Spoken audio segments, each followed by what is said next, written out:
We all go a little mad sometimes. Be afraid. Be very afraid.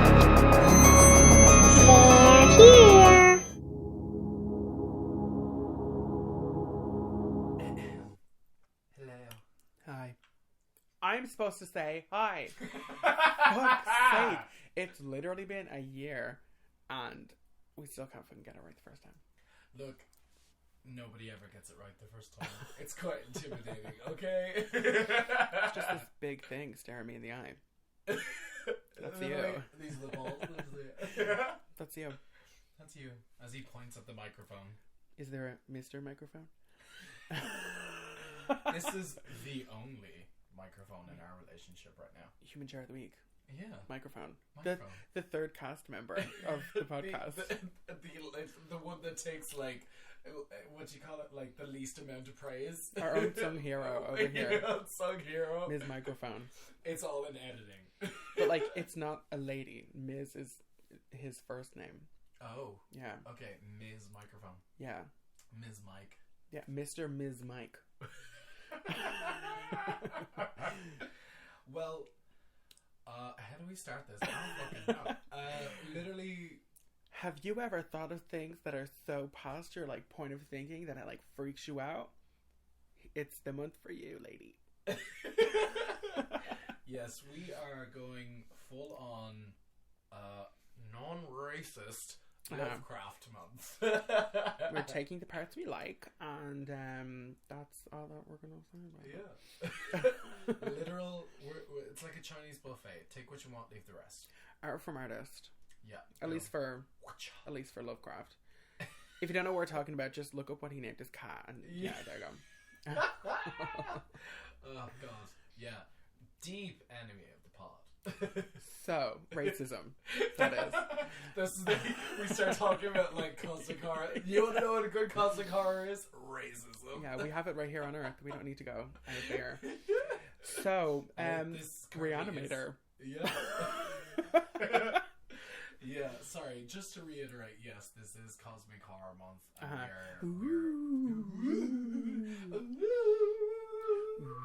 we're using pheromones. Wait, no, pheromone is it theremin? Yeah. It's a theremin. Pheromones, yeah. I would love You know the way theremin. you do that hum with your whistling?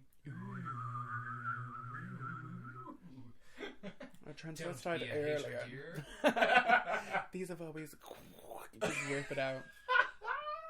Or what is it? Dead Alive, the mom, where like her ear and earring falls off in the custard and she eats it. I love it. Or when her literal vag opens up and You ate my dog. Tries Not all to of eat it. her son again.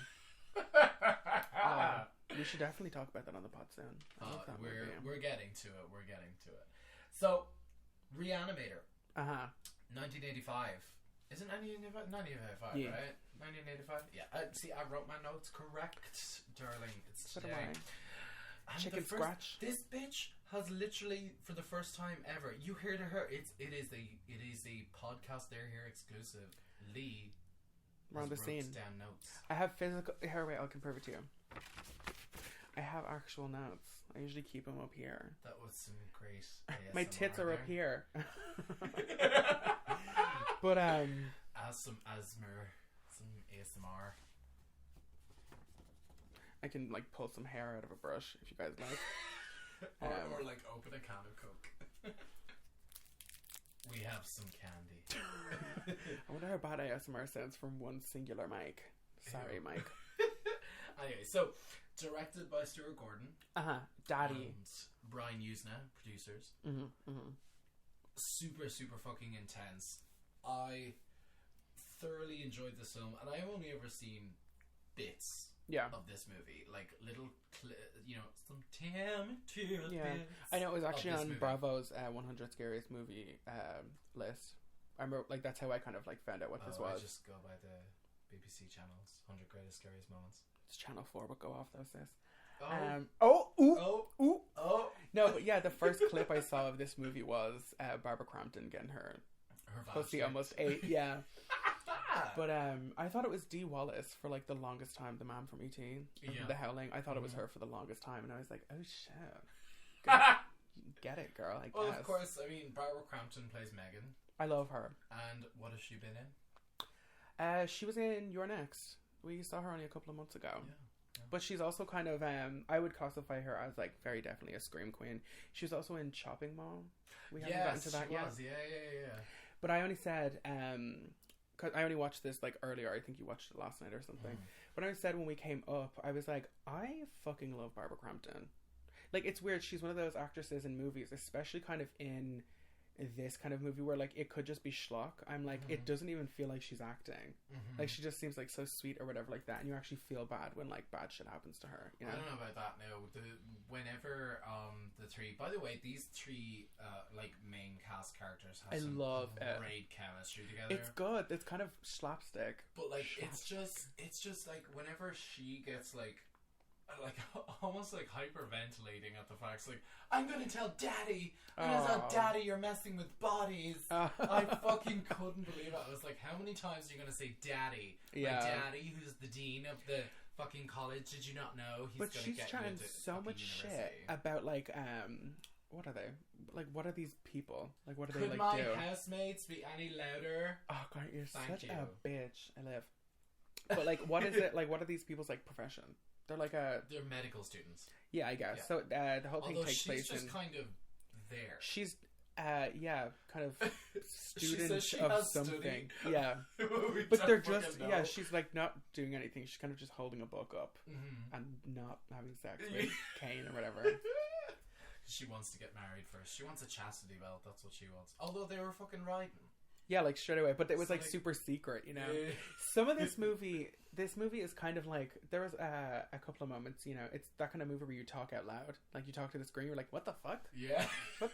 Is this dude a psychic? Is this dude like telepathically controlling people?" But then it like kind of doesn't go anywhere. Yeah, you know. I thought it might have been something that we're skipping ahead. Jeffrey Combs. Oh, as so Herbert gorgeous. West. He's great. I love him. He is also another one of those that kind of pops up in other horror movies. He was in The Frighteners. He was in I Still Know What You Did Last Summer. He was the like receptionist for that. He was in the sequels for this movie. Yeah, he was up until The Bride of Re-animator and then Re-animator Beyond.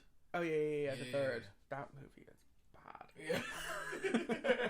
This is another one though that I feel like pairs really, really well with the second. Like you kind of almost should watch them as like a double feature. Yeah. Because they really do pick up. Yeah. You know, like if you left it at this, the story is very, very different at the end of this movie.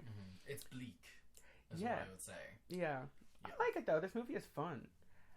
So thanks for listening. Yeah. That was our retrospective. Bye. and cut. Please like and subscribe. We'll Helix Mattress. Bye, send us money. All else. Okay, so let's get into this opening. The credits are just so good. They're so good. It's the like the most 80s.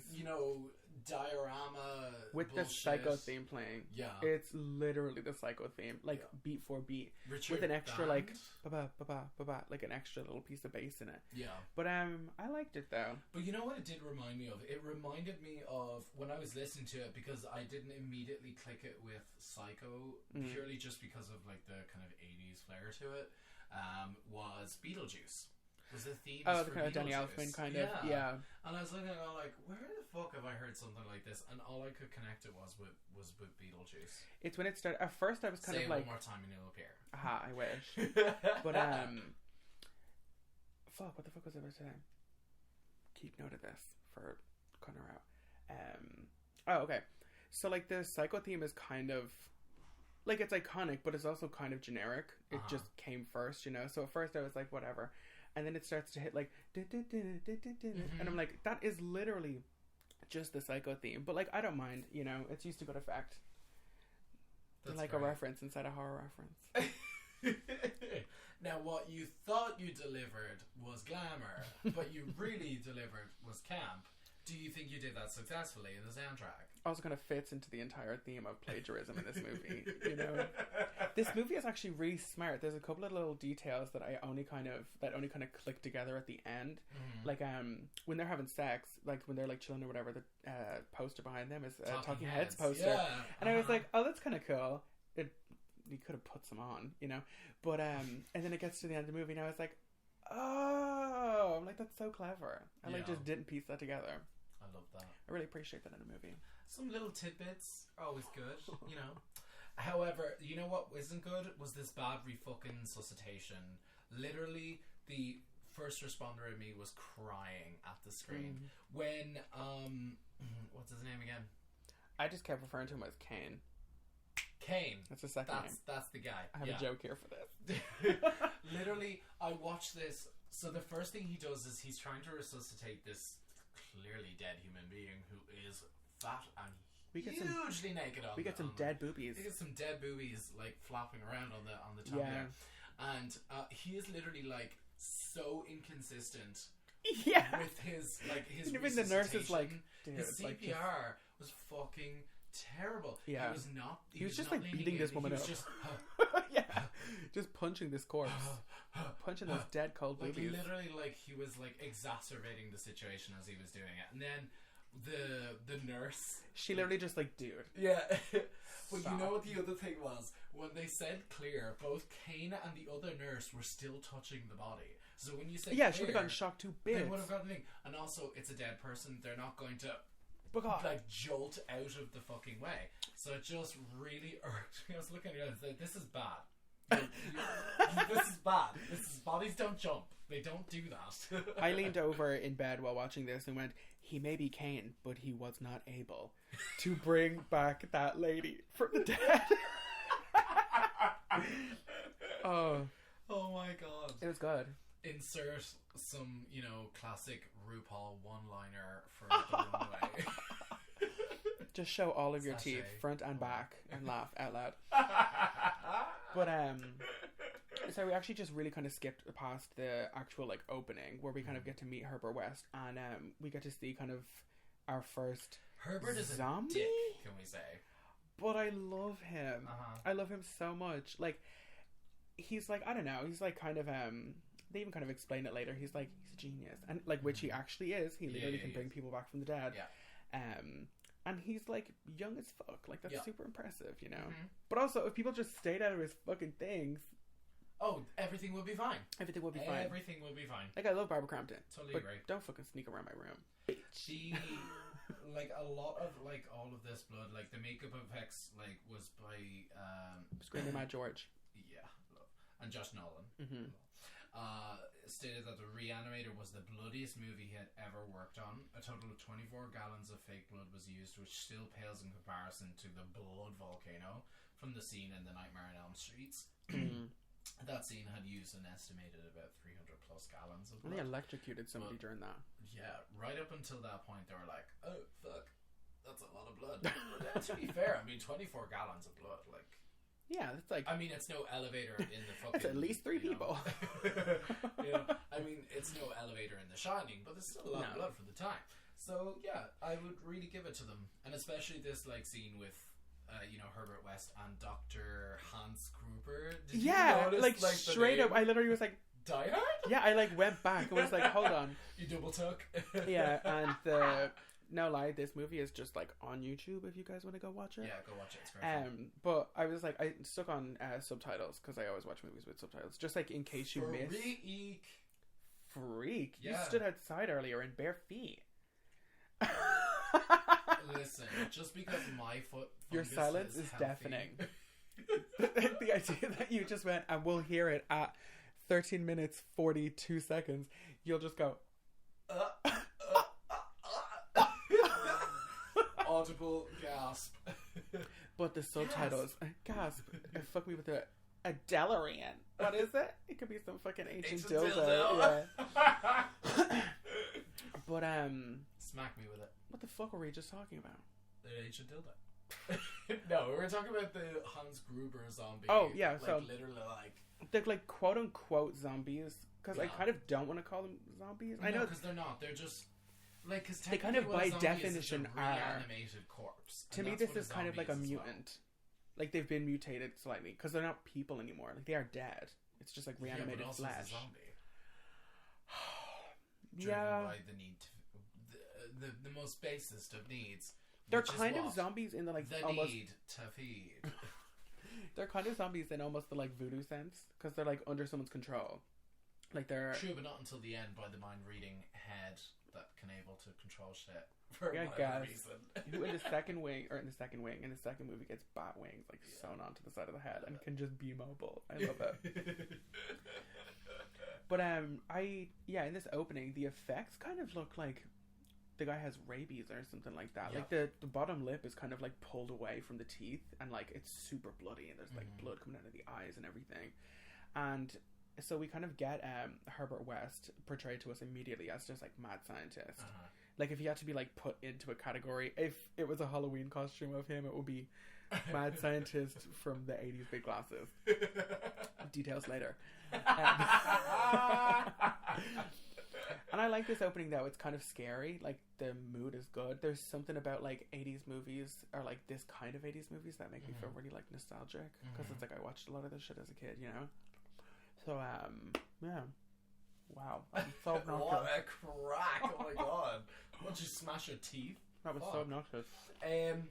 With this this sort of like reintroduction to like Kane with the Dean and then Dr. Hill, Herbert comes in, shady bitch, and like he's a total dick. He like, comes in and goes, "You don't even fucking know a thing." Yeah, and like he literally walks in and like whatever he said, something was like, "Oh, I didn't have time," or no, it's like something like.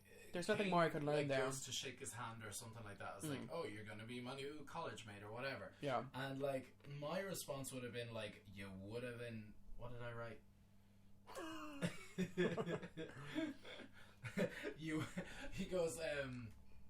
He goes, what is your field of study? He goes, death.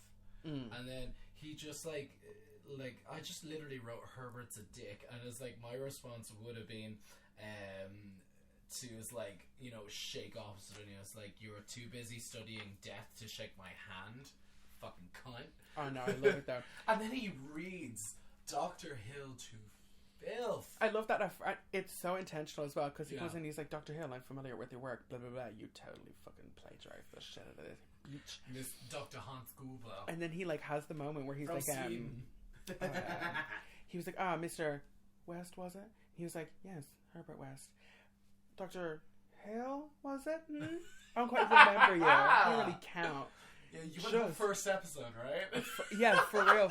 He literally comes in and it's just like, okay, girly, okay. Top 3? Are going to be top 3? You went home first episode? For real. No, I really love the chemistry that Kane, West, and Barbara has. Babs, Gabby. They have some really, really good on-screen chemistry. And when it comes to, like, whenever they're together, it's so manic, it's so crazy. Like, literally, your mate just found out how to bring back the dead. I just found my dead cat in your mate's fucking fridge. I'm going to tell my dad. Your career, your scholarship is down the drain. Later. How many of those could you? It's also kind of convincing though. You know, where he's like, well, what the fuck would I have done? What, you want me to just leave it there, head in a jar? He totally killed that cat though.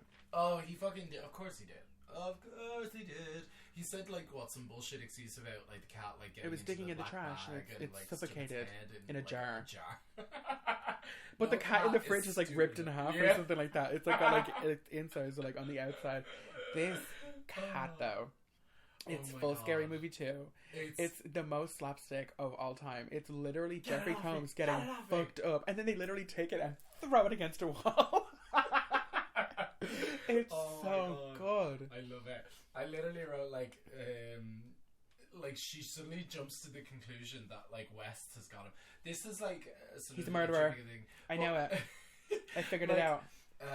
Barbara Crampton's character like has an immediate like sense because like they do after that frisky sex that they have, like you booze her to the door or whatever. Yeah. She's like, oh my god, it's sort of really awkward to watch. Like that. Well, because she's like, there and she's just like, wow. I guess you're here now. So. And like immediately, like when West shows up, like he's literally like.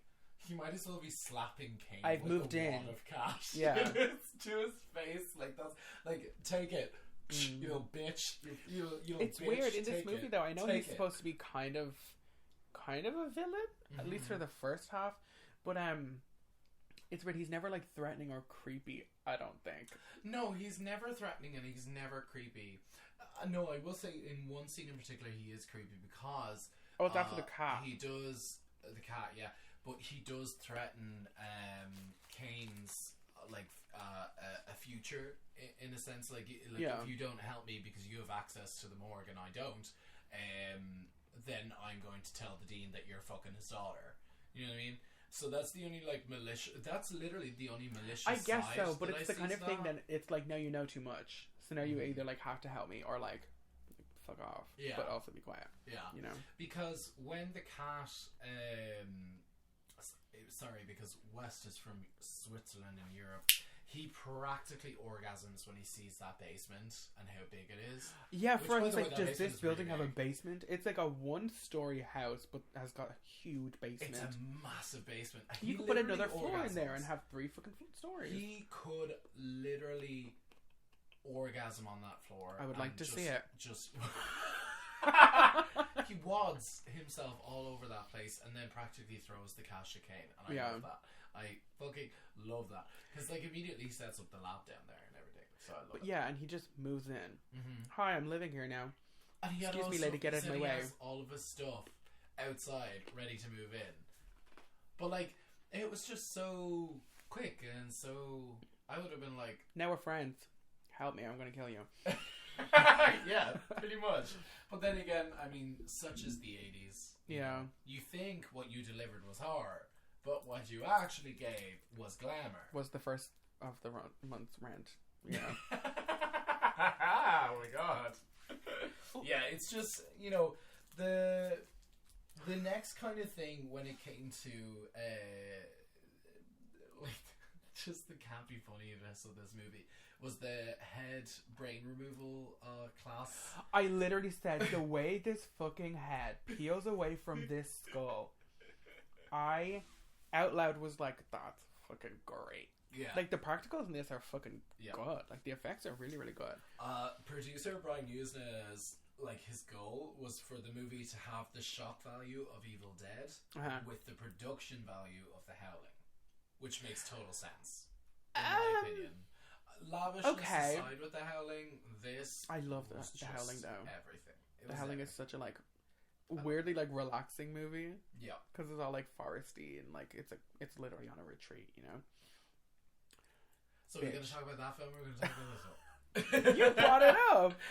Well, it's in, and also like the entire production was shot in only 18 days, which makes it 3 days longer than the shoot was for Halloween 1978. How many days?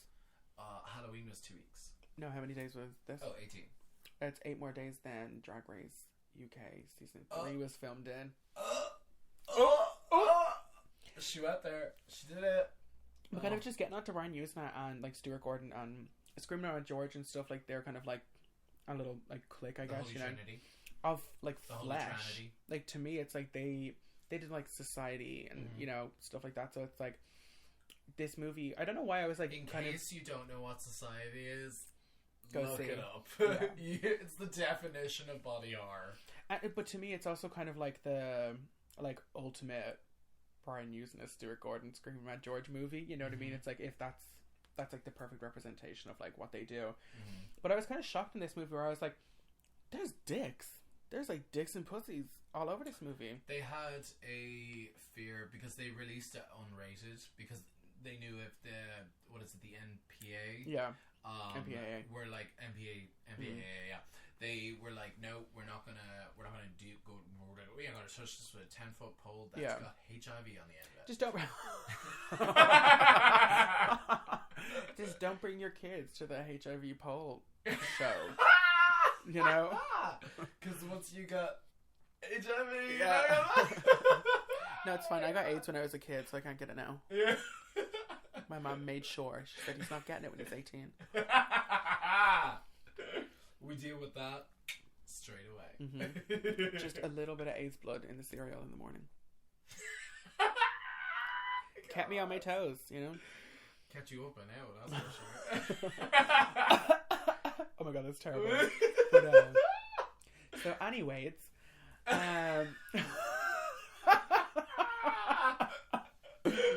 oh, we need to stop. This classroom scene, I guess, can I just say, is over the top as much as I love it, because just snapping the pencil. He Not might one, as well two. Why don't you get yourself a pen, bitch? He might as well, like Herbert West might as well have been sitting in the back of class being like, bitch. Yeah. Okay. You know, he was like scribbling down and passing a note. Plagiarist. Fuck Dr. Hill. Yeah. Fuck Dr. But he's Hill. passing the note to Dr. Hill. Yeah. It's like drew a picture of like, fuck you, okay? It's like the most crudest drawing of him just doing this. It looks back up from the drawing, and it's Herbert West in real life also doing this. Yeah. Because it's in a classroom. It's in the morgue, which is where the penultimate quote unquote scene classroom. Use that word loosely. And they're all just sitting there, and I know all the gore, the actual meat and the brains, because what they did was they hired an actor, they put on a ball cap, and what you saw was the actual like wig being removed in a surgical way, quote unquote. Then once they got to the brain, the skull, that was actually the sawed-off head of a mannequin, a literal like store mannequin, and then they just pushed in because they used animal meat.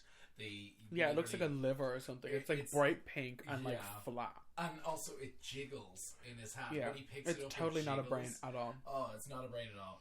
And the sound it makes when he puts it in is literally like, yeah. It's so gross. I love how Herbert West like just turns around and says, "You're a fraud." Yeah, he's literally just like pointing at him like, "You're a fucking fraud. I came from Switzerland to tell you you're a bitch, okay? And you don't fucking know nothing. You know nothing. Pretty much, I'm the teacher now. Get out." Yeah. You are teaching these kids lies. For real. Falsehoods. Well, because for real, I was sitting there and I was like, okay, yeah, whatever. It's like, there's like nobody as you do. And then he just starts being like, there is no God, by the way. You know, fuck you guys. Oh, like his main gripe was like it was after 12 minutes, and then he was like 6 to 12 minutes. Do you hear that? 6, just spitting at Herbert West. I also noticed at this point where I was like, look at you. Right there, like, not even just doing it in his hand. He, like, literally picks up the pencil. He brought those there like, for that. Yeah, that's such a waste of a fucking... He's a good lad, right? You know?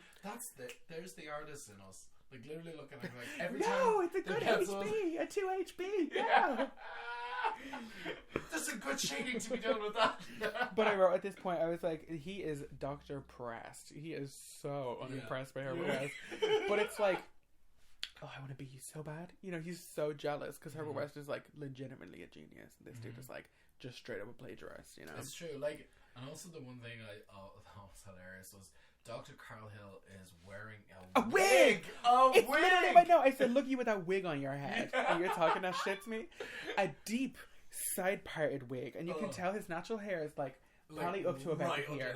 Yeah, and then it's just a completely different shade, texture, and idea of grey on top. With this, like, look like somebody had side-parted a broom. Oh, yeah. And just like laid it flat on top of his head. You're not going to speak to me like this. With the length of your teeth and that wig on top of your head? Holy shit, bro. But wait, I actually have a note later. We're kind of skipping ahead, but oh my god. When the head comes off and he picks it up, I was like, that wig does not have the integrity to hold a human skull to it. Yeah. Okay? When he picked that up, that actually would have been a really great joke if he tried to pick up the head and the wig just came off. Yeah, you know? And then the idea of like a fucking, like a little paperweight with a spike on it, being able to hold the entire weight of a human head as if. Girl. And I came into this movie looking for realism. Okay? I was looking for a documentary. I wanted Lovecraftian, cosmic horror, realism. Medical school. I wanted to learn how to do all this. Okay, so the next thing I kind of want to talk about was, because this is where like its whole Do we get the cat thing is blatantly obvious. Is the cat. This motherfucker be checking his pulse in the fridge. Yeah, the cat is like, and yeah, the bullshit excuse is so funny because like Sabrina, he might as well have been like, oh, it fell over, you know. But it's like, no, that cat looks like it's been broken in half. Yeah, and it's literally in the fridge, like, like its jaw is like pushed all the way to the side and shit. Its teeth are like fully on show. Like that cat died hissing. I actually thought where I was like, I wonder if Nathan's gonna have a problem with this because you have like cats and shit like that. You know? No, because like the whole time I was looking at, okay, this is Muppets does Lovecraft. Oh yeah. Because like, come on, like no fucking cat is that fucking fluffy. It looks like a black sock with like eyes sewn onto the front, and like somebody like put like a fingernail on it or something. Yeah. It looks so bad. It really does. It's just, and also don't get me wrong, love cats, but fuck this cat, bro. Oh my god! During their little sex scene, right before Herbert comes over, you can tell that somebody is a blue-balling son of a bitch. Oh no! Whoever picked that cat up and obviously threw it from left of screen is a blue baller, because it literally looks like the cat comes from like on top. The cat is literally just like chucked on. You know what I mean? Like you can almost see the cat like this midair. That cat was not in jumping mode at all. It was not happy. It was not happy to be there. And of course, like within seconds, it's just like it jumps off them. Like, get the fuck out of here. Yeah, man, that cat was not paid enough. Oh yeah, I was gonna say she immediately is not in the mood anymore. Oh yeah. When the cat jumps on, she was like, "Oh, I'm about to leave. I'm already getting dressed." Fuck yeah. And like immediately, like he's done, and like he's lying back, like snuggling up with the cat. And I was like, "Ooh, post-coitus, he really?" just nutted, and he was like, "I think we should get married." This was where straight people are wild. Classic Americana. You know, we just boned. Let's get a ring on it, literally, and that's how it was. I want to keep fucking you, and I want people to stop being mad at me for it. So let's get married. But also, like, he turns around and he's like, I clearly just want you in my bed so you can help pay the rent. And I love that she like makes it clear. She's argument. like, that's not a great basis for marriage. So, no. Marriage is not a great basis for anything. I guess. It makes some things cheaper, though, does it not? True. And you get a ring. And you get a prenup. And I get to register at Blue Means. Oh, boom. There you go. Something blue, something old. I'm gonna register at like the Marion or something. I want everybody to buy me a box of smokes for my wedding. But a box of which? Amberleaf. Amberleaf? Yeah. Really? It's what I smoke. It's who I am. It's who I am. I'm from Finglas. So, this cat is just getting better around. Oh, I love it so much. You see, this is why, like, you were saying, like, you thought back to, like, Scary Movie, like, because the cat is, like, fucking boxing gloves up, ready to throw down with him. I'm like, yeah, that's exactly the way it is. And, yeah, like, it's so clearly a like cat puppet. Cat is, like, on a string. Well, yeah, it's, like, paper clipped onto the back of his jacket, and he's, like, throwing himself around, and then Kane or whatever comes down. And he's like, help me, and then he just picks it off his own back and just throws it against the wall. And I love this sort of mundane finality of a splat. Just black. That hits the wall and just like drops down. Same thing happens with the head later. When the head gets squished, it just gets thrown out the door and flat against the wall. Yeah, I love it. I know the security guard as well sees and is like, just disgusted. I don't even want to look at this. The policeman is like, fuck this, I'm out of here. Yeah. No, the cat when they like, because Herbert tries to like prove his point by like saying like, no, look here. He's like, oh no, you just drugged it. It wasn't really dead. And then we see this cat, like, looks like it's been chopped in half again. He's like, it's got a broken neck and like a broken back and all this kind of shit. Don't expect it to tap dance. It's got a broken neck. And then he breaks a glow stick in half and pours it into a bottle, because that's exactly what this looking like it is. That's exactly what it is, yeah. Or it's like that shit that you like clean, I don't know, like car engines with or some shit, that like bright yellow liquid. Yeah. And shows it into the cat, literally just like picture like the first baboon from The Fly. But seriously, this cat is just mangled to bits. And then like, what the fuck do they even do with it? How do they kill it again? I don't know. Although Barbara comes in. Oh yeah, like, she comes in and freaks out. Yeah. Oh my god. But she's like, oh my god, that guy whose job it is to cut up dead bodies cut up a dead body after it was a dead body. What a freak! He murdered him. You know. I love it. There's this weird kind of subplot that was cut out of the film for the purposes of explaining why all the corpses follow Dr. Hill's or the head of Dr. Hill. Yeah. What's left of Dr. Hill? Like, yeah. whatever like is left up over, because of course there's tentacles.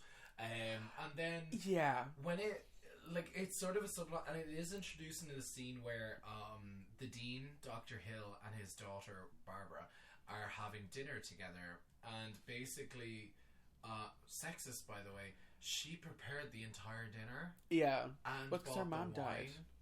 Yeah, I know, but like he didn't. Which means that she now has to do it because she's like. But like, I looked at it and you go like, I first kind of thought she has to study, you guys.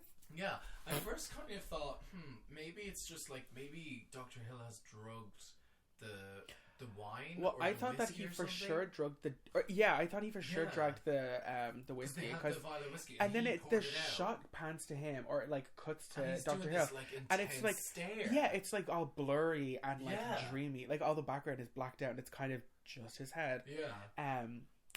And then I was like, is he like mind controlling him? Yeah. It was fucking weird. I didn't understand it because like I was firmly rooted in the idea that like he's drugged the alcohol or whatever and blah blah blah, because he was also trying it on the daughter. He was like, I want to fuck here. your daughter, okay?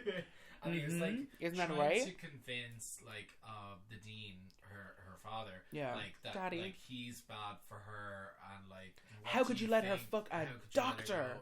Yeah.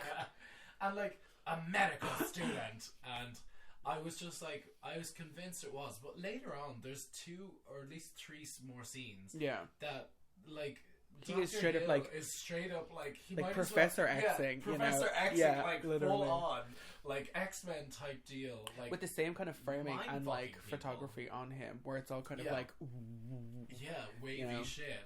I just didn't get it, but apparently there was deleted scenes that explains why all the quote unquote undead zombies are following his orders.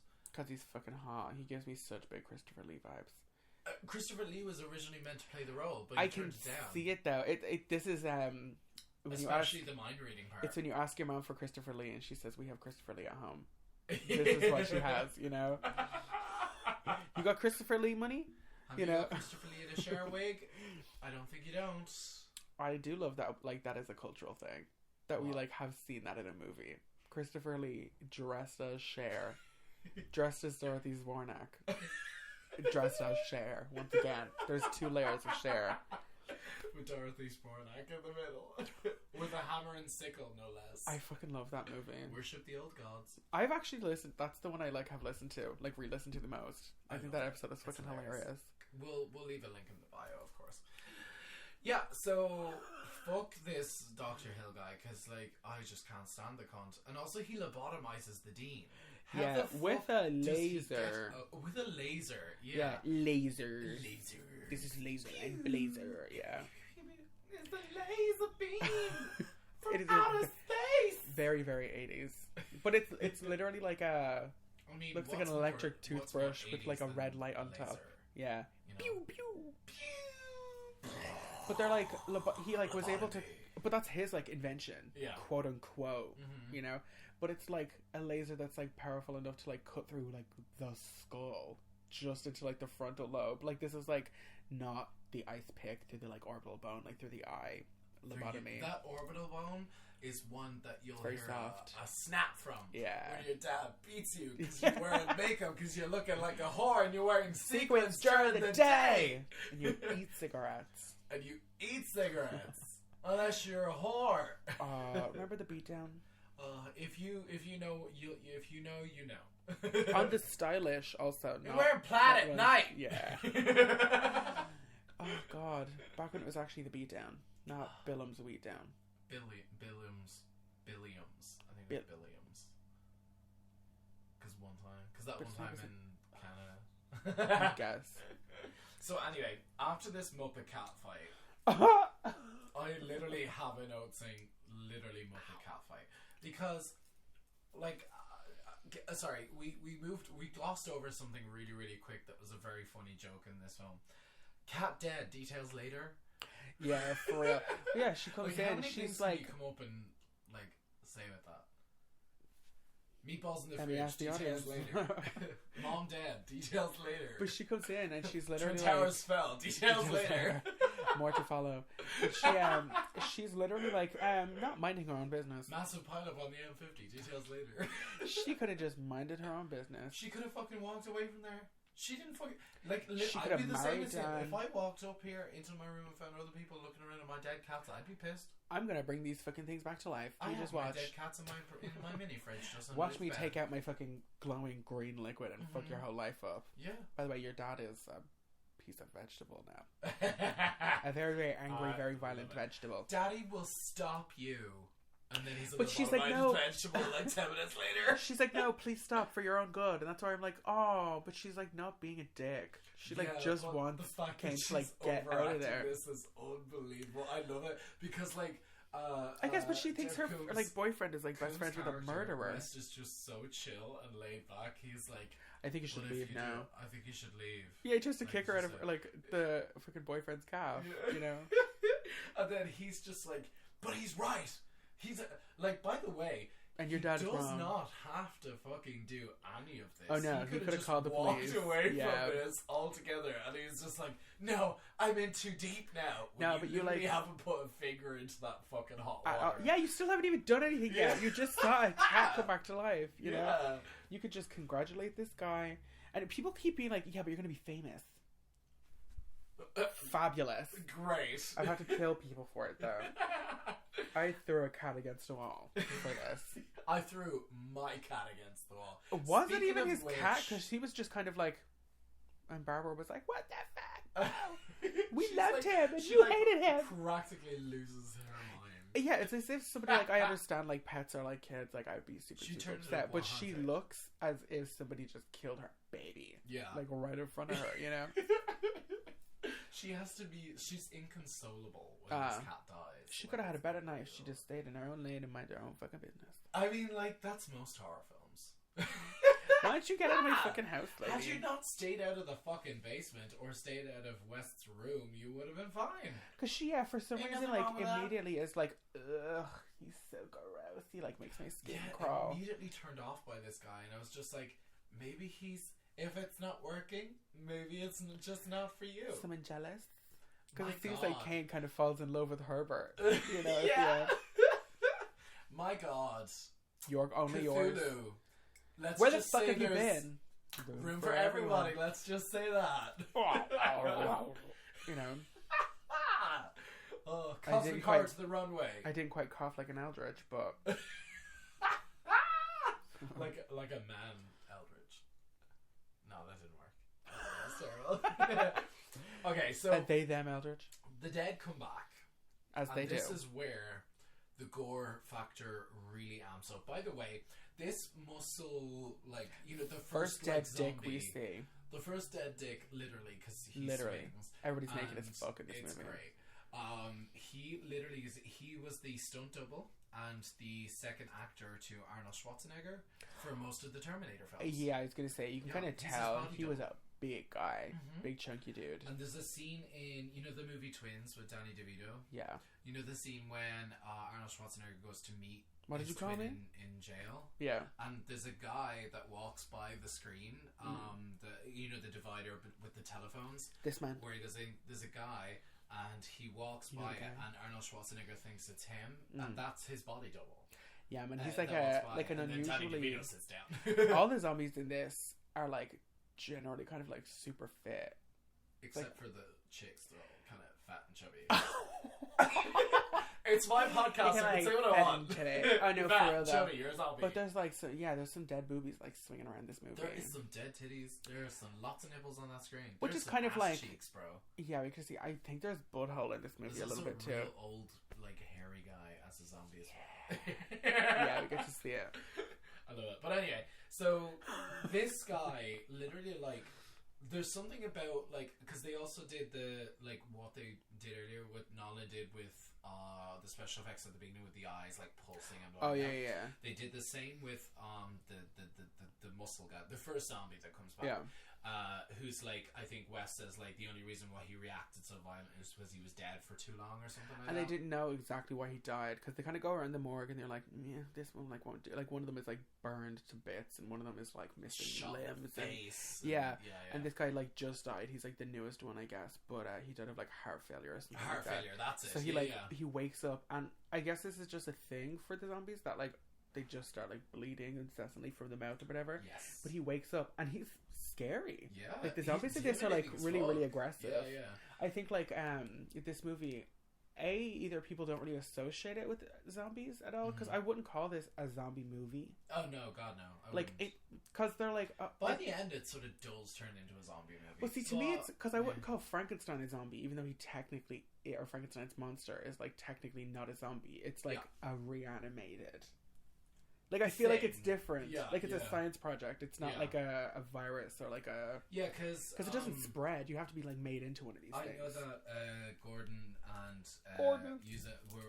they were really trying to because quote unquote they were like trying to do, because there was too many Dracula movies. And they wanted to go for a strictly Frankenstein-esque. It is. It's very quintessentially Frankenstein. You know. Yeah. We don't get like any references though. I don't know why I remembered more. I kind of remembered there being a little bit more like nods to it, like in some way, shape, or form. But no. Yeah. Well, anyway, the original point I was trying to get to was the fact that what's his name? The guy.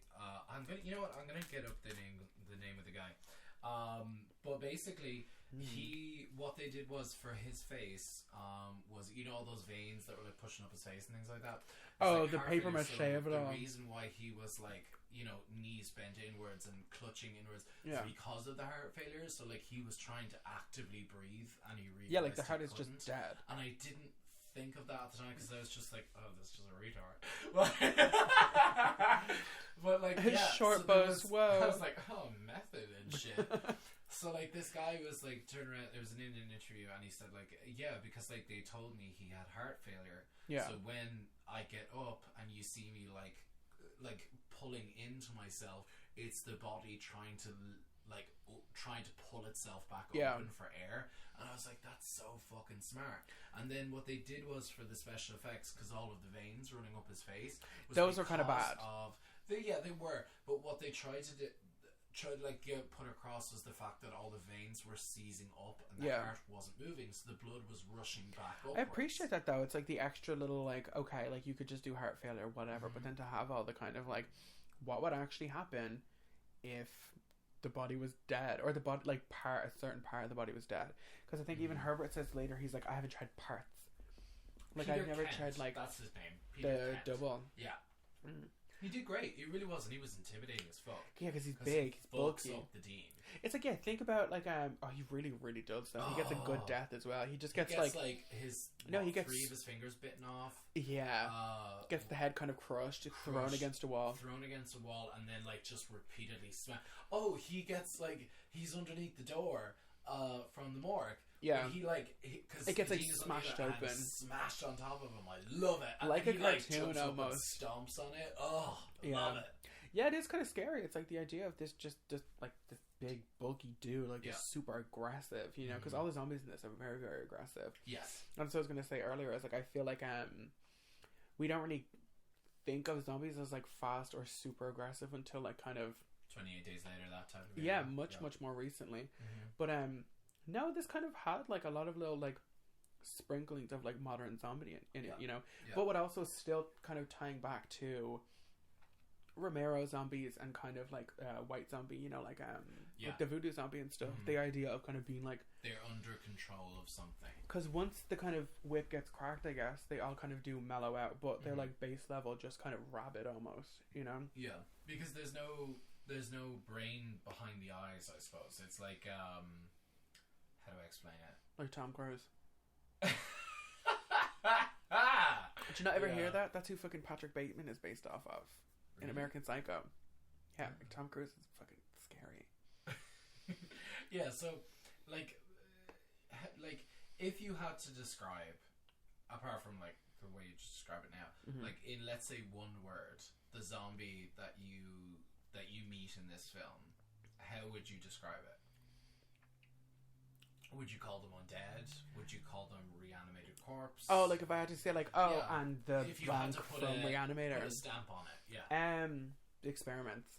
Experiments? Or okay, like that. mutants, kind of.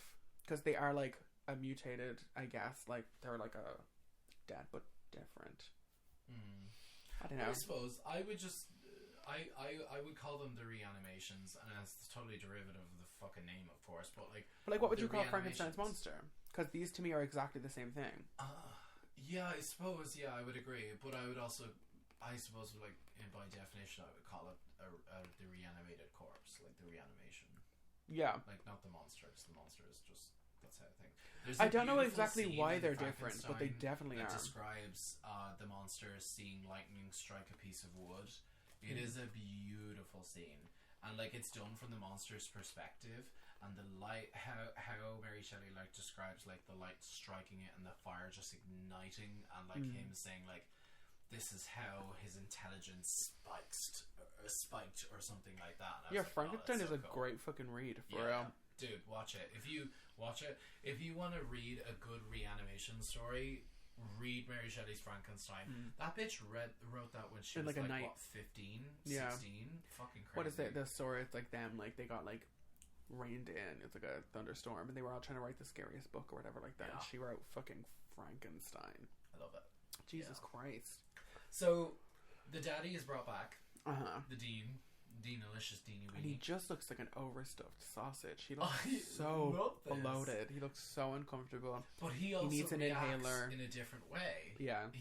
When he gets up, he's immediately terrified of his surroundings. Yeah. And he like cowers into that corner when the policeman comes. Or not yeah, it's like actually kind of sad because he like yeah. didn't do. Oh, it's weird because it's a horror movie, but he like didn't do anything to like actually bring it on himself because he was sticking up for Kane and all that kind of stuff. He was like, you know what, I'm just gonna like see where it goes. Yeah. And then Dr. Hill is like, oh, but like he's fucking with your daughter. And he's like, but you know what, whatever, you know, like he kind of like defends him and stuff. And then it's like, it's actually really sad for Barbara Crampton as well because like we find out that her mom only died like a couple of years ago or something like that, and now her dad is like alive, but she was trying to like prevent all this. Yeah. You know, and like also not trying to get anybody like in trouble. She was like just trying to like be sound about it, and then all of this shit happened. And I always like forgot like how this movie ended. You know, like we'll get to that when we get to it. But like I remember just kind of being like, oh god, this is sad, Barbara. Barbara.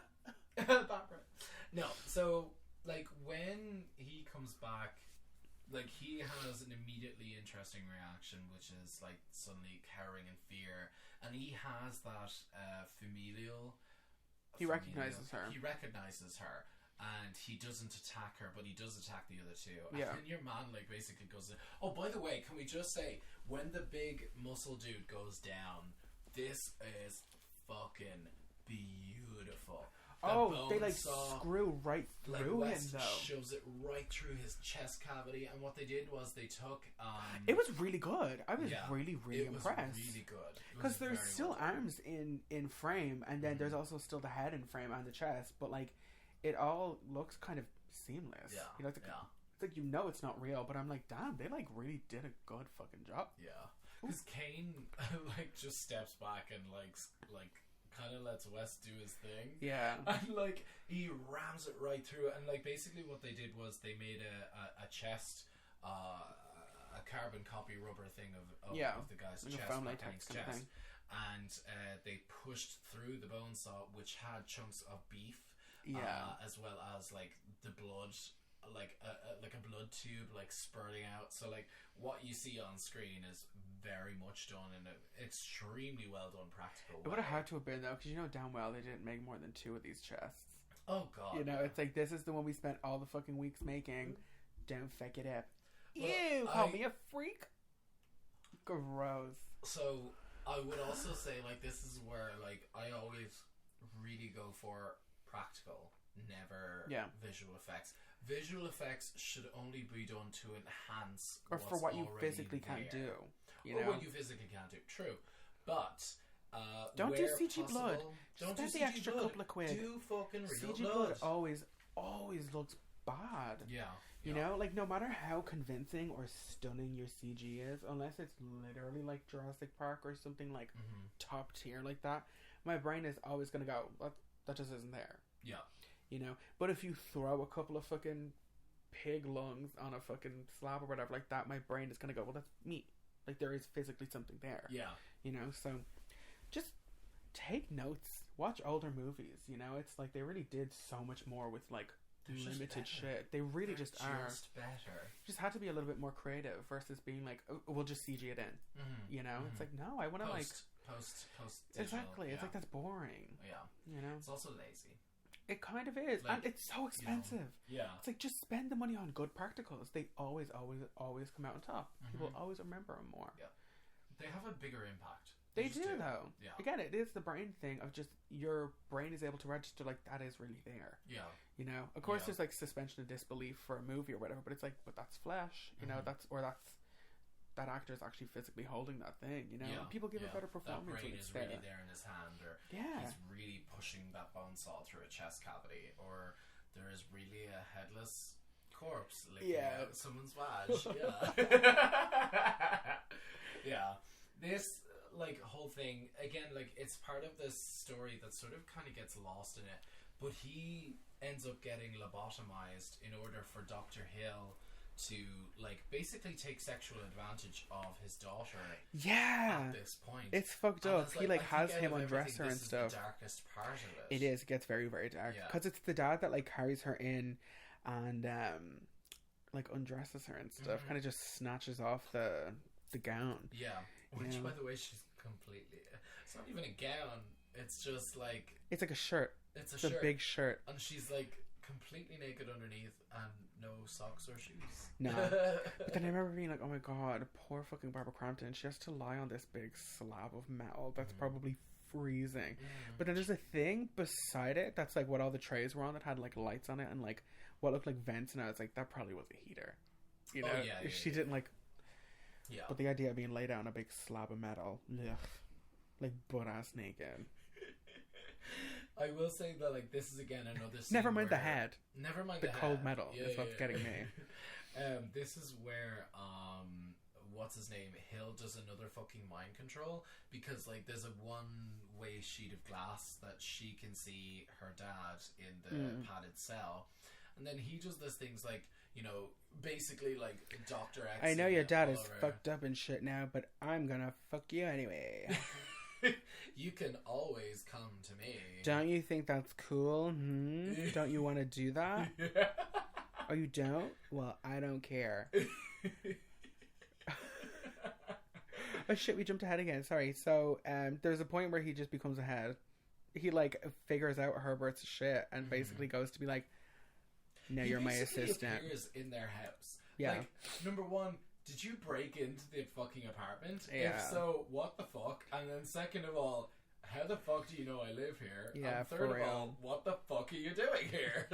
Yeah, he just kind of rocks up and it's like, so I'm extorting you. He appears in the basement, like standing behind him. Yeah. I would immediately turn around and be like, what the fuck is one of my professors Because he doing? tries it on Herbert as well. Yeah. The kind of thing, the mind control, the voice, the weirding way. Okay, speaking of doing, but he's basically like, he's like, oh, so you're my assistant now, and I want to see all your notes. And then I was like, oh my god, he really is brainwashing him because Herbert just gives him the notes, and then they don't like go anywhere with that. To get rid of Kane, like just make him disappear. Yeah, it's gonna be just us two, and we're gonna like figure it out. And again, you're gonna be famous. It's like the same thing that Herbert kind of sold to Kane or whatever. Yeah. And Herbert just cuts this dude's head off with a fucking shovel. I love knocks it. him the fuck out and does basically like double triple taps. Make sure the head is off. 1, 2, 3, and then you just see the shot from like Hill's feet on the ground and the head just lulling to one side. Yeah. Like, It's so good. Fuck yeah, it's so good.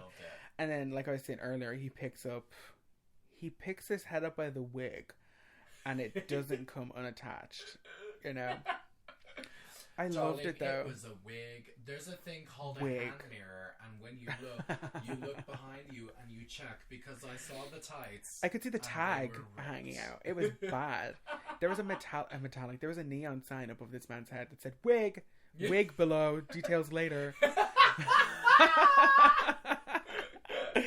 For real though.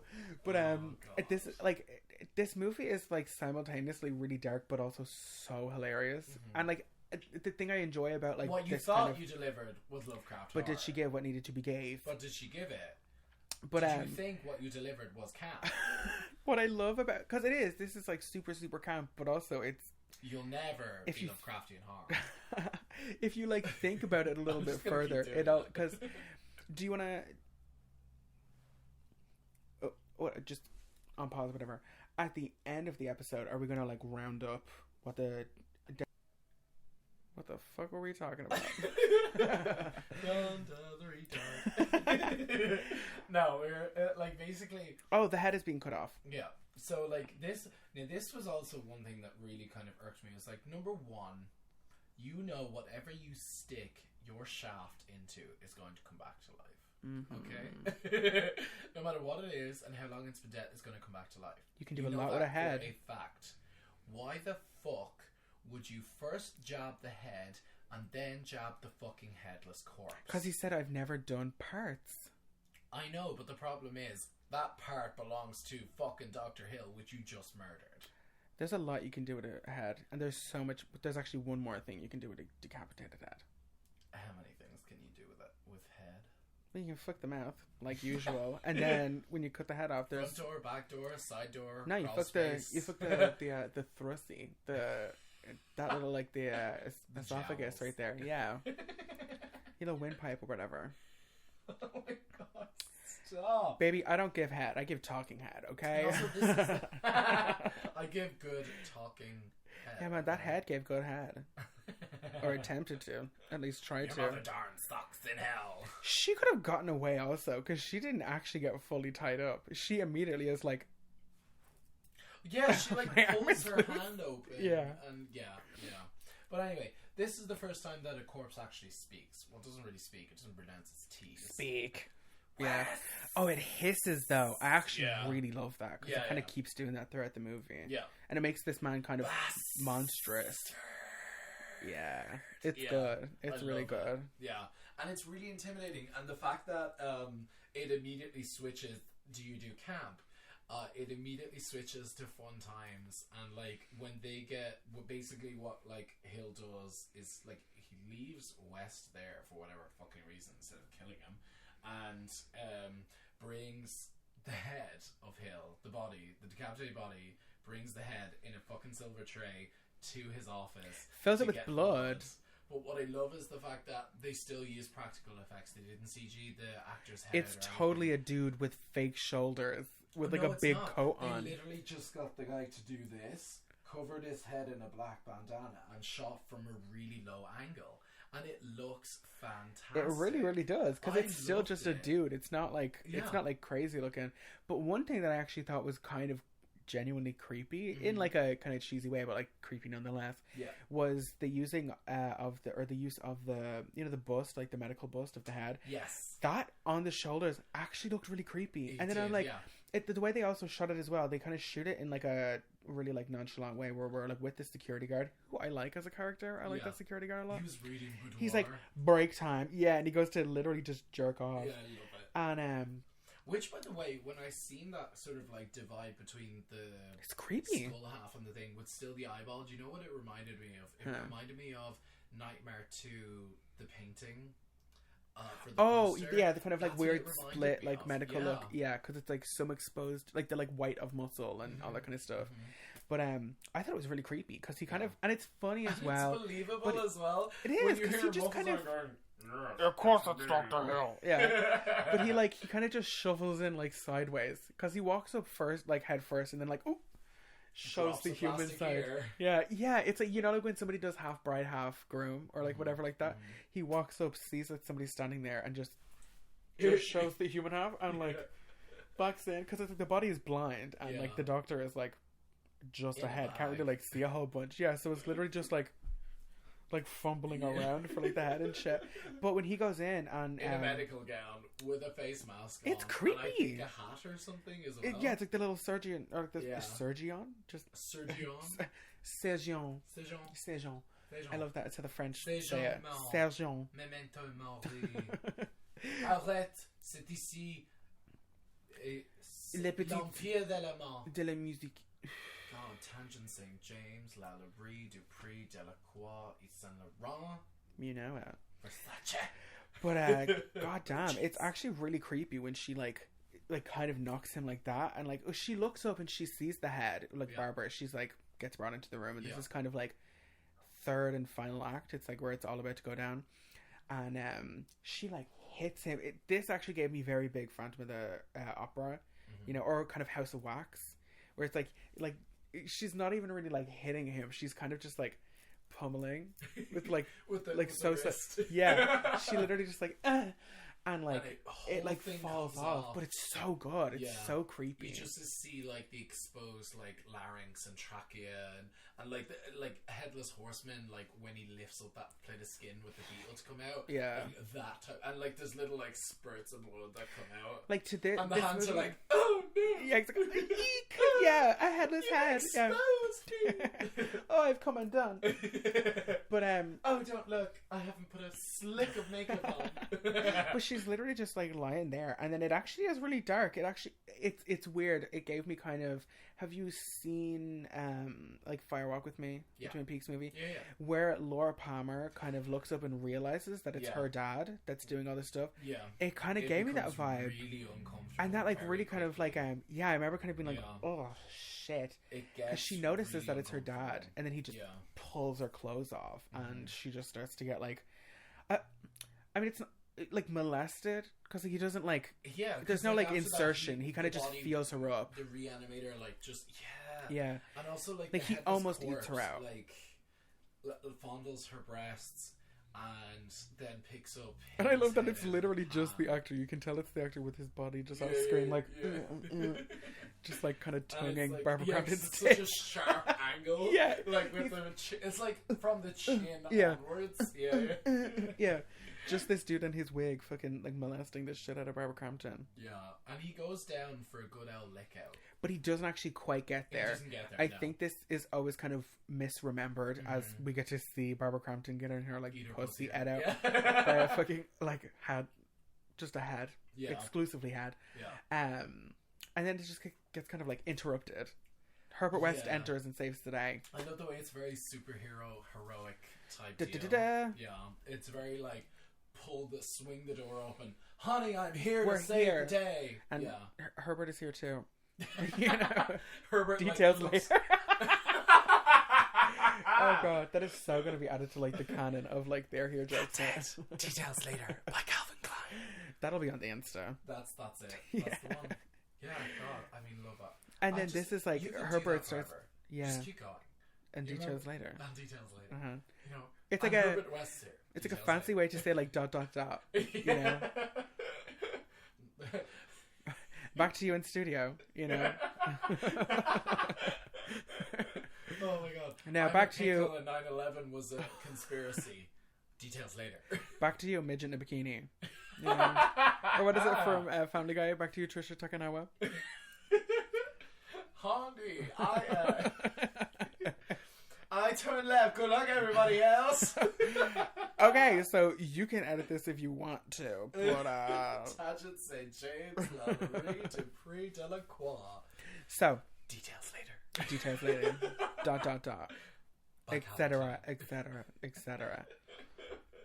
Yeah, so Re-animator. There's this sort of thing where I can't really specifically remember, but West thinks he has the upper hand because he's like they've somehow incapacitated the headless corpse, and like they're like basically. I love that, like the subtle shade that Herbert West still throws at. He's basically standing there with like one arm tucked under, like one arm with like a cigarette, being like, "Yeah, but you're just a head." Like, what does he say? Get a job, join a freak show. Yeah, exactly. Yeah. How do you think you're getting the Nobel Peace Prize here? Oh, hold on, wait. Oh, yeah, whatever. Yeah. All right. Okay. I just didn't write that note down, I guess. But I love it. Like, I love that. It goes in and sees a man with a reanimated head. Get a job. You know? Join a freak show. Bleh. Is there a sideshow or something like that? And I was like, oh, Herbert West. Go on with the reads. I wouldn't know if Herbert West is bent wrist emoji. You know what I mean? or that one that's like basically like it's just a rainbow flag. No, but basically West thinks he has the upper hand, and then Hill says something, but basically all the corpses have been wheeled out. They get up! It's so good. That was the first. It actually kind of made me jump a little bit. It did. It made me jump as well. I was sitting here watching it last night, and it literally because they all just get up like that. It's like the Thriller video or something. Everybody is super synchronized. I loved it because I'd completely forgotten that the headless corpse had literally in the previous scene while he was like, I don't know, I think he was directing him or something. He like quote did surgery and stuff. Rolling out all the corpses, and like they were in the room. And I didn't even realize it. Kind of. It's just because it was just the morgue. Like we've been in this room. This is kind of one of like 3 settings in this movie. Is the morgue, the house, some random, college dorm, and then this hallway and the morgue. The hallway and the morgue. You know?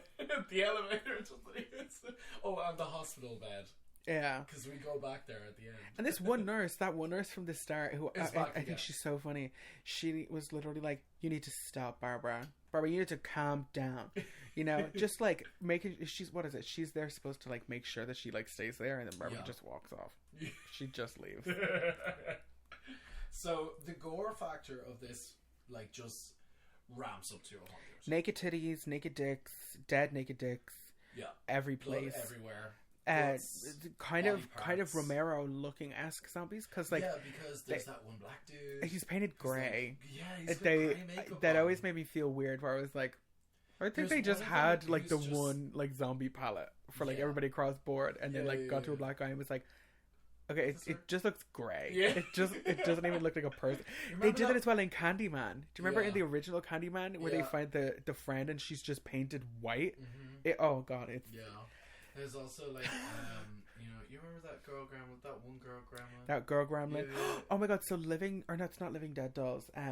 Monster High dolls just released her as a Monster High doll. Nathan, they're fucking cool. There's one of them called Draculaura. Insert audible eye roll. Whatever, old lady. Get down with the kids. Get down with the get down. Monster High is fucking lit, bro. Monster High is fucking cool. Don't lie. If you were younger. But imagine Bratz dolls, but goth and horror themed. Yeah, because one of them was a goth. Jade was not goth. She just had black hair. And severe eyeliner. She was edgy. Yeah. It's because she was also a lesbian. And the Asian one. Mm-hmm. That's true. They gotta get that equal representation out there. Beauty. I loved it. But yeah, Monster High are just goth Bratz dolls. Big shoes and horror themes. And what is it about these 80s movies?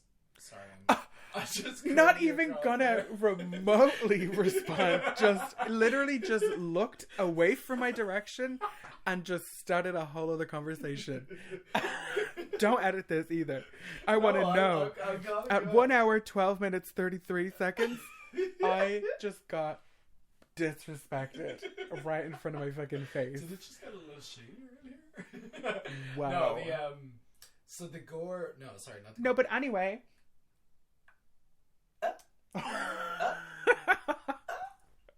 So, here's my thing. Here's a theme that Go on, if you must. Crushing skulls. Oh, it's so good. Is an 80s staple in horror. Yeah, we got it in Halloween 4. We get it in Dead Alive. Uh-huh. We get it in this movie. We get it in The Fog.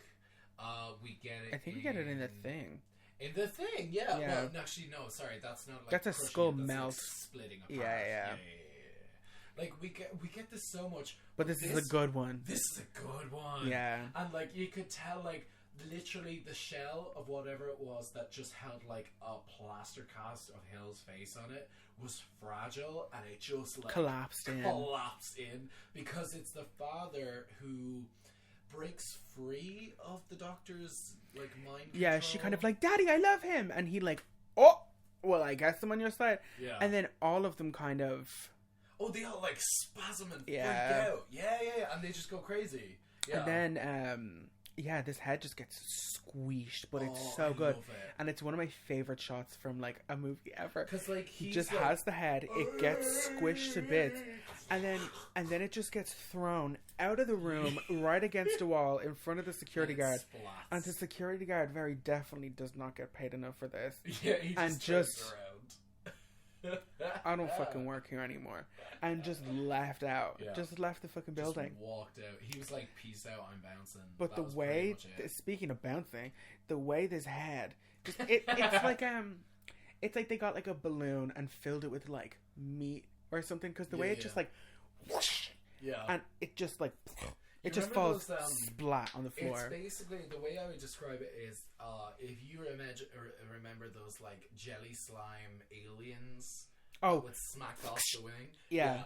And stain the fuck out of your wall with like an oil. Yeah. That with Play-Doh, red Play-Doh attached to it. In like a pair of tights. Yeah. It was fucking great. Fucking loved it. And again, it's such a stupid practical effect. But it worked. I would prefer that over a CG head hitting the wall. Yeah. Because it actually doesn't even really look like a head, but you know it's a head. You know it's supposed to be the head. It's got a toupee on it. Yeah, they clipped a wig on top. Yeah. Give us your wig. Yeah, exactly. Give us your wig. Give us the Dr. It's him in the corner like this. Like, hurry up. Hurry the fuck up. Don't expose me. Yeah. And surprisingly, spoiler alert, he's in the second one somehow. What the fuck, bro? Yeah, like he's not dead with bat wings. I love it. It's so so sinister and punk rock. I fucking love it. Yeah. And then it kind of actually no, it doesn't have abruptly the end. Note here saying security guard is like, fuck this. How they get him down? Jeffrey Combs just overdoses him.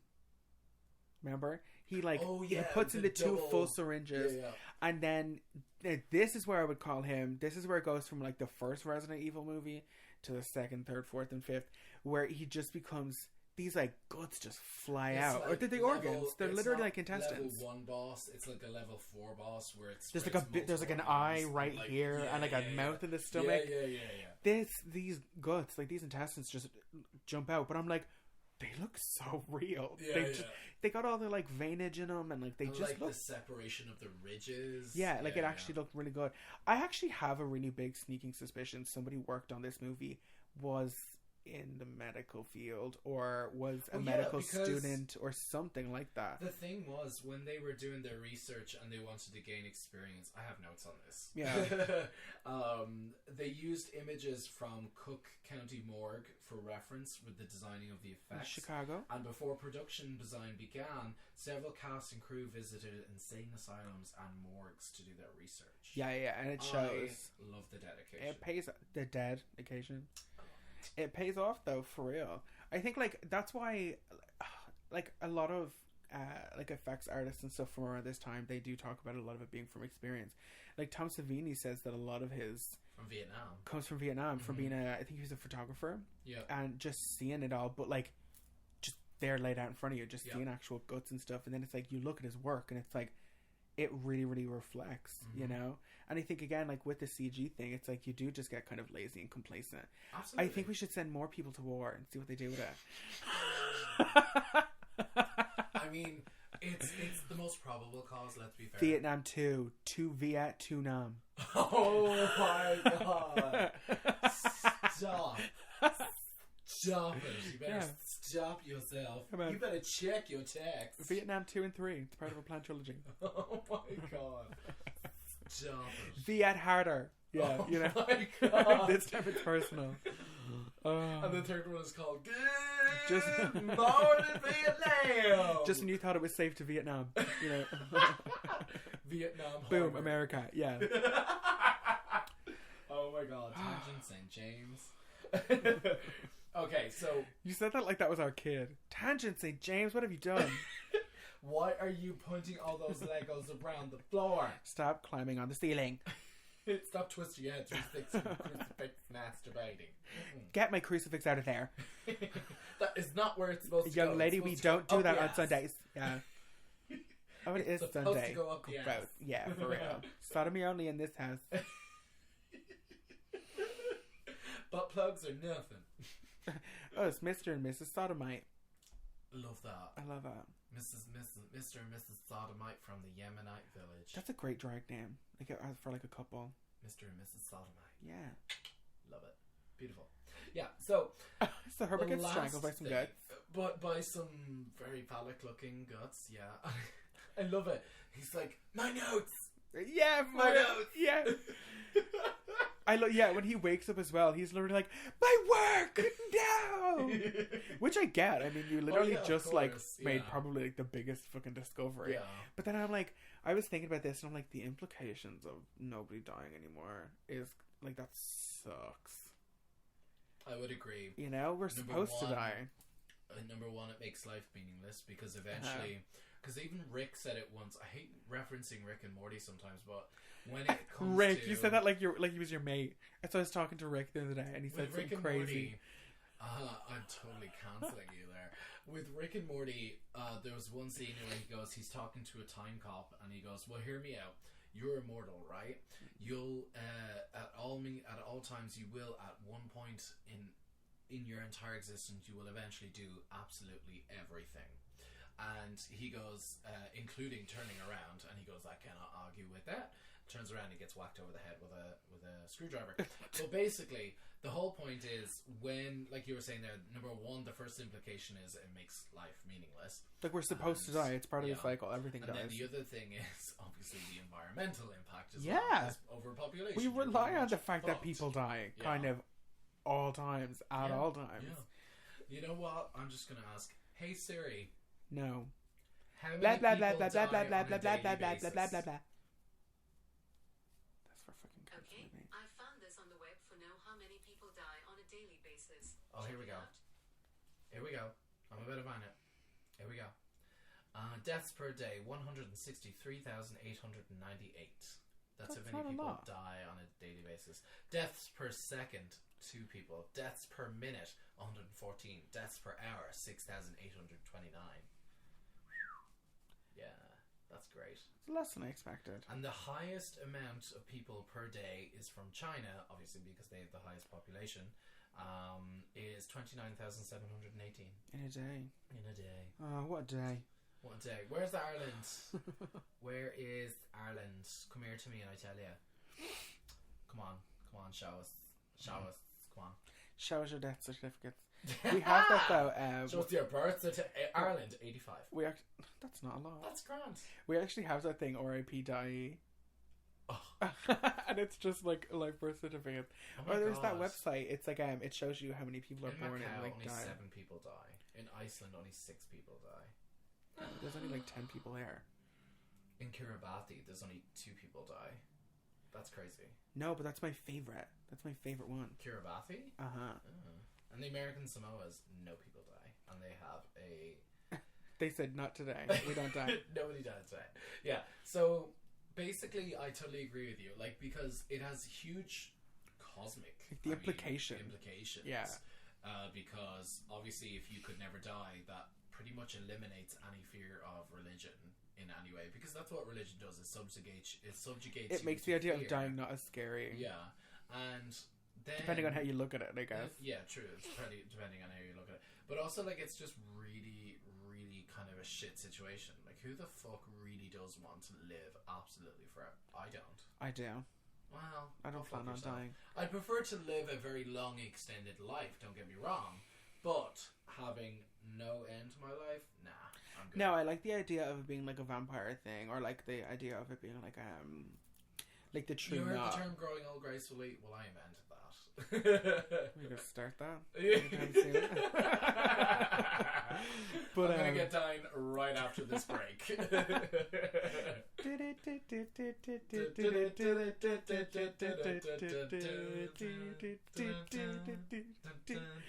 But now, I love the idea of it being like kind of like the true knot, wherever, where it's like eat well, live long. Yeah. You know, it's like the idea of like growing like old or whatever, but like, or being able to like choose when it's over versus being like cursed with immortality. True. Like if you got chopped up into a million pieces, you wouldn't be able to die. Very Death Becomes Her. Like Death Becomes Her seems like, oh my god, that's hell. I would fucking hate that. Do you remember where you parked the car? They're literally just sitting there. The shot at the end of that movie of them too, just falling and breaking into pieces. Or I actually literally only watched that like a week ago. The shot of where she's like, "Come on, you wimp," and he just like, and like pushes her down the stairs. She flies so high up in the air and just like right on the neck. It's so fucking wacky. Yeah. That's also technically a Re-animator movie. That's also technically a cosmic horror film. It really is. Because those women aren't zombies. They just can't die. Mm-hmm. Jesus Christ. Well. Superstar. Da-da-da. So, it is Sunday. So, basically what happens the fuck is Barbara Crampton's character gets strangled to death, I guess. Poor girl. Like, I just don't get it. Because, like, it was so sudden. It was like, what, less than well, no, 20 she's seconds? getting strangled to bits, and then he's like, "I'll be back in a sec." Yeah, he goes to and grab leaves. the axe. But then he runs, gets the axe, and then comes back in, and like, "Ooh, excuse me," gets back into the elevator. What the fuck? Like, re-cornering himself. Why are you doing that? He also is able to just kind of slip past. Well, I suppose, like, because they do kind of point it. Yeah, can I just... Thank you. Sorry. I hate that. Why do we say, sorry, we're taking past people. Excuse me. Mm-hmm. Move. Get out of my faking way. Cough on your mother match? Sick. But, you whore. he just, like, gets back into the elevator, re-cornering himself, and then she's dead. Yeah. He cuts the arm off, and the arm is still there. Because it's like still touching her, and then she's dead. I love the way like you can tell the difference between this hand was just off screen, someone holding her, and then it's like, and then the movie just kind of ends. Like Herbert is just kind of swallowed up into smoke. Yeah. Not confirmed By dead, and for sure isn't dead. Like we even said at the start of this movie, like he totally continues on. Mm-hmm. And I'm curious as to whether or not they like knew there was going to be a second one, because they don't show Herbert dying. Yeah, he just kind of gets left there. And but the last shot of this movie I'm like kind of in love with. Oh yeah, so it's just he goes to like inject the, he's like there, he's like, oh my god, I'm like in love with you again. Yeah, for real. Yeah, I love the idea that like that nurse is there like, who let him back in here? Yeah. He got expelled like 2 days ago, you know? Why is he fucking here? I know that. But then the shot, he's like, ooh, I'm gonna like, quote unquote, bring her back to life. Yeah. Again, cracks open a glow stick, gives it a couple of shakes, and he like Which goes... does not endorse, by the way. It's not endorse drinking fucking... the inside of a glow stick.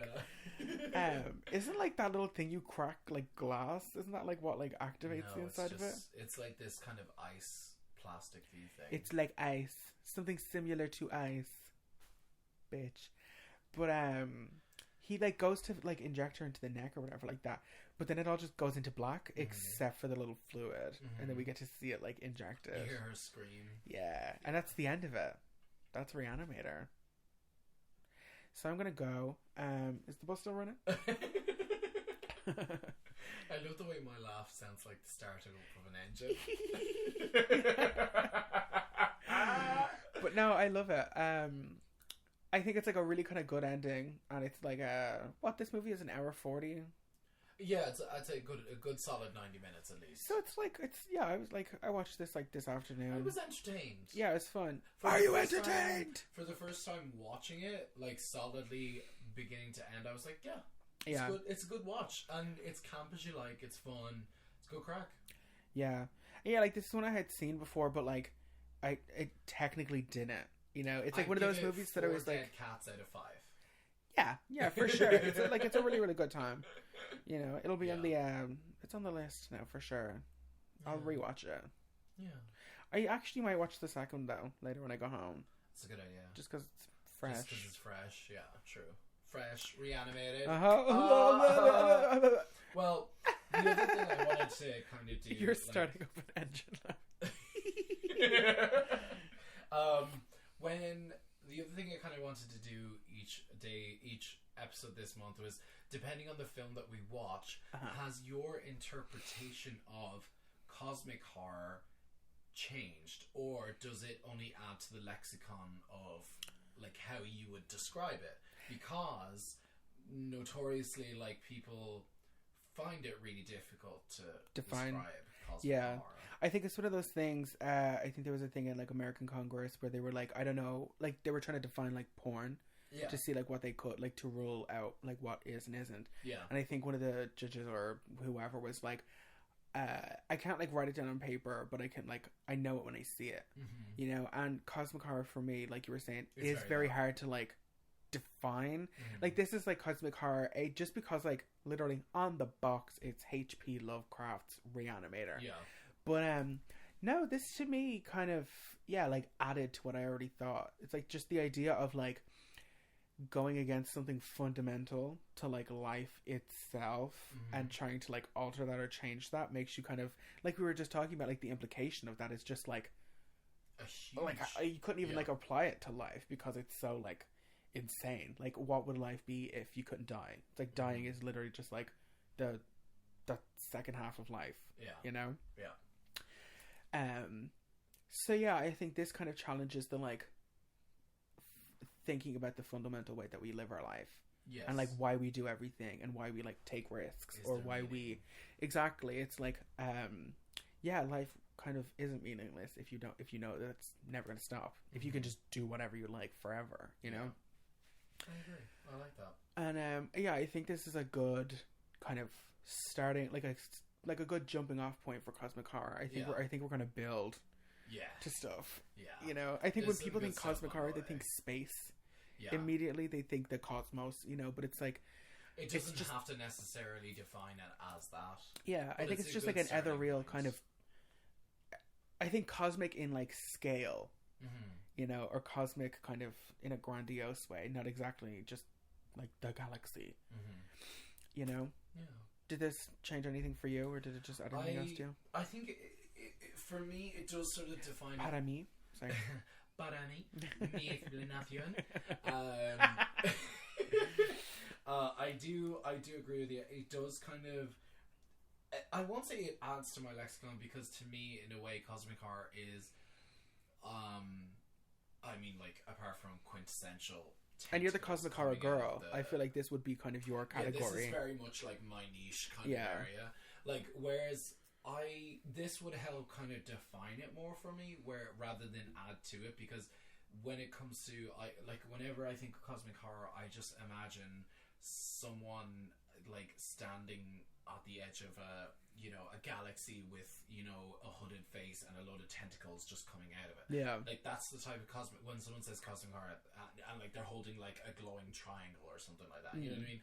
Like that's the type of shit that pops into my head. The esoteric, the dark. Yeah. You know, like what's in the other part of that darkness? Like who does she see over there? I think it's like the unknown, like the fear of the unknown. I think that's kind of definitely like a huge like, overarching theme, and like this kind of helps.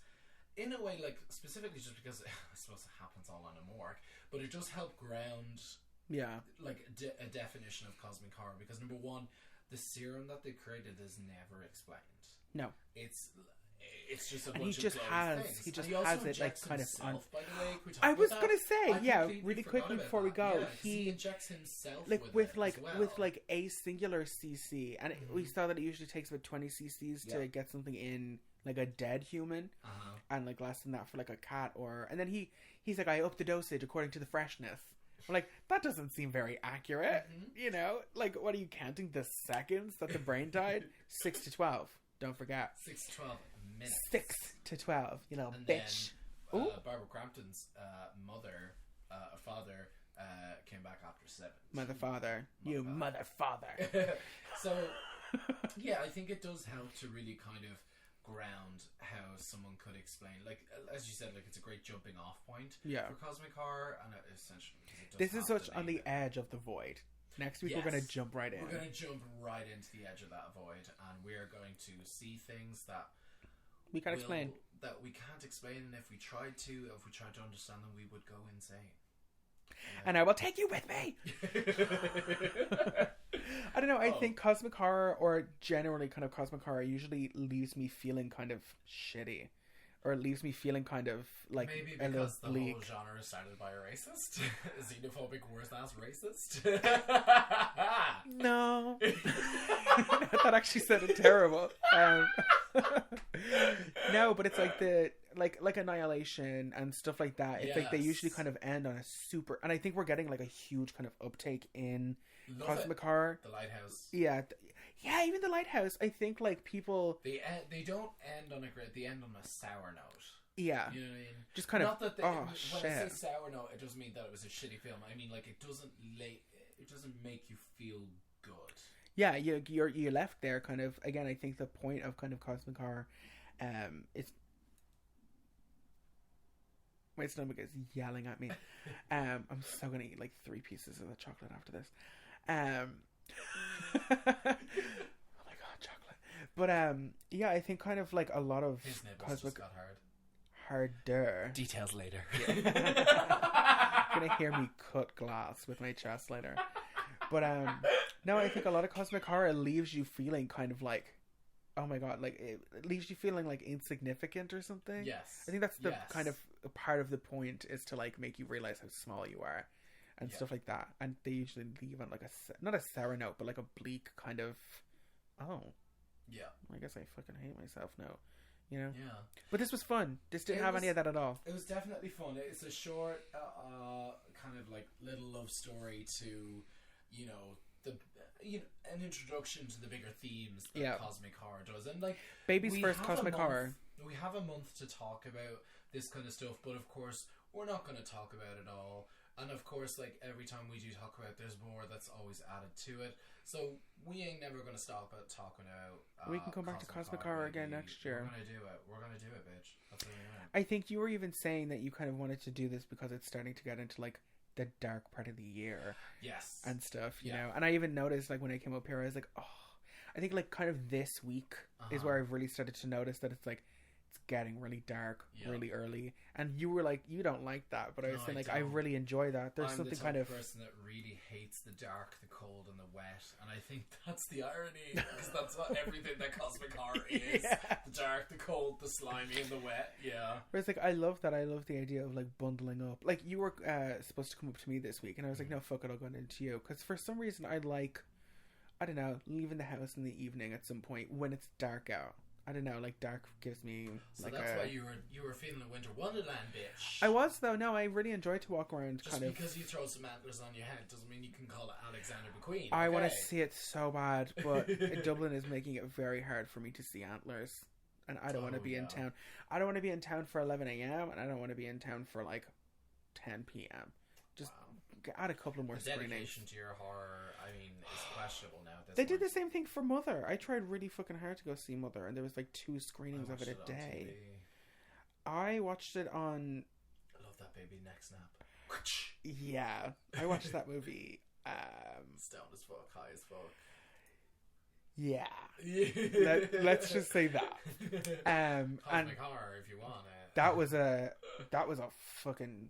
That's a really, really, yeah. It really is though. That movie kind of really like encapsulates the like. It's like Rosemary's Baby on like mescaline or something like that. It's really, really fucked up. Yeah, that could also kind of qualify as. It is cosmic horror, me, very much so. Is horror. Very big, esoteric. Jennifer Lawrence, wigs on wigs. Oh my god, I want all of the hair pieces from that movie. Okay, so come on, Tangent St. James. Okay, so this is how we're going to break down Cosmic Horror Month. Break it down now. Hit it, Fergie. Okay. So this week we were talking about Re-animator. All this week we're going. Oh my god! But it's Rihanna. It's Rihanna. If she was a mad scientist, Re-animator. Oh my god! I love it. Okay, so. Next week, you're going to have a choice, okay? You're going to have a choice, and so your choices are essentially, okay, just rip open the motherfucking packet now. Okay, like, go, yeah. My sweet Jesus. I'm sorry, I'm hungry. You want to chew right next to the fucking mic? I want to spit this out, because it's a caramel. You know it's what? a chomp you're eating, fuck's sake. You know what, go ahead. So, basically, your next 2 choices for next week is The Void, which is a fantastic fucking little gem of a horror movie. I love this fucking thing. So, cloaked cult-like figures trap a police officer, patients, and staffers inside a hospital that is a gateway to evil. I have seen this. I was getting it confused with something else. And then your other choice is the not the bees, not the bees. No, we're we're not doing the remake. No, we're gonna do The Color Out of Space, which I love. This one actually neither of us have seen, but I was thoroughly entranced by it. I think they came out like the same year, or like within a year of each other, didn't they? It came out like 7-8 years later. This is a Nick Cage movie. Yeah, this is a Nick Cage movie. I thought it came out like 2 or 3 years ago. Yeah. But The Void came out like 5-6 years ago. Okay, there cannot be that many fucking... That's like 2 years in the difference. Anyway, so after a meteorite lands in the front yard of their farm, You made a weak fam. Nathan Gardner and his family find themselves battling a mutant extraterrestrial organism that infects their minds and bodies, transforming their quiet rural life into a technicolor nightmare. Like, I mean, what part of that does not scream cosmic horror to you? Yeah! I guess. So, this will be the only choice that the listeners will get this month, because it's all you are getting. The month, it's all you are getting. Alright, enjoy it. Choose wisely. Well, not that you have to choose wisely. You're going to get the other one anyway sometime soon. So, the end of this, just rip it open, girl. Rip it open. No, I can do quiet. Look, there's not even... The green bar isn't even registering. So, Right, rip it open, bitch. Rip it off like a band-aid.